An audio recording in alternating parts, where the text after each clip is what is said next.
game for you guys? A great win. I think a split in the two games is very fitting. I give our guys a ton of credit. We played very well throughout the entire game, and we stayed on task. Their goalie was standing on his head, missed nets, puck line in the goal area, could have got frustrated. We talked about it between periods. Don't get frustrated, get hungrier. And we finally got a bounce.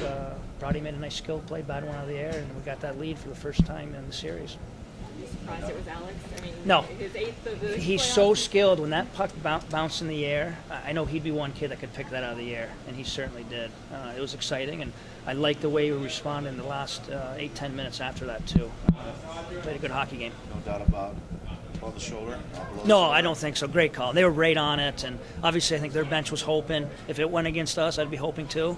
But I think the rest did a good job on that. I think it was clear that it was below the shoulder, below the crossbar. And then Ryan made the breakaway stop, too. Ryan was a huge shot, and they are a tough team because they're so good in transition. I mean, they're having success in playoffs because they do a very good job packing it in front of their goalie. They're very good at taking space away. They get a little clutch grab, and they take away that scoring. They're tough to penetrate for second chances, and then they're great in transition. They're clicking right now. I mean, they're as good as opponent as you're going to get right now, and it's fitting. I think the two best teams are playing right now. Coach, can you keep your streak intact with not losing two in a row the whole year so far? We've talked about tapping into our success in a regular season all year long. And one thing we preached all year is not losing two in a row. We went through the entire season without losing two in a row, and this was a must-win.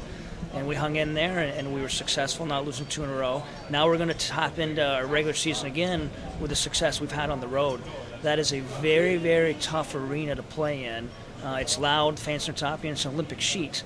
Now I think it may favor us with our quick forwards and matchups against their D, but it's a tough environment to play in. I know there's nothing you can do about it, but a week break. I mean, until Friday. That's fine. The routine of it's just very similar to our regular season, which is what our guys are accustomed to. Hockey players are all about routine, so it'll be very similar to the regular season, and it's going to work for both teams.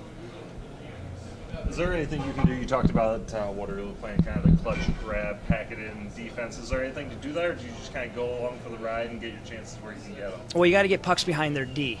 If you're going to try to stick handle through them, be easy to defend against, you're just not going to. They're too good at what they do in front of their goal. So we got to get pucks behind their D, get pucks behind their goal line, spend time with it, and then get second effort chances. Our goal was a second effort. We got a puck to the net, but Alex Broadhurst beat his guy off the wall, and it was all along the goal, and he was able to bat it in. I mean, that's the type of goals we're going to need to score, and their goalie is playing at such a level today, and you got to give him a ton of credit. It's the competing. It's one thing to make those first saves. They do a good job boxing out. A lot of our shots coming from perimeter, but he's competing for pucks around his net that look like goals. It's credit to him.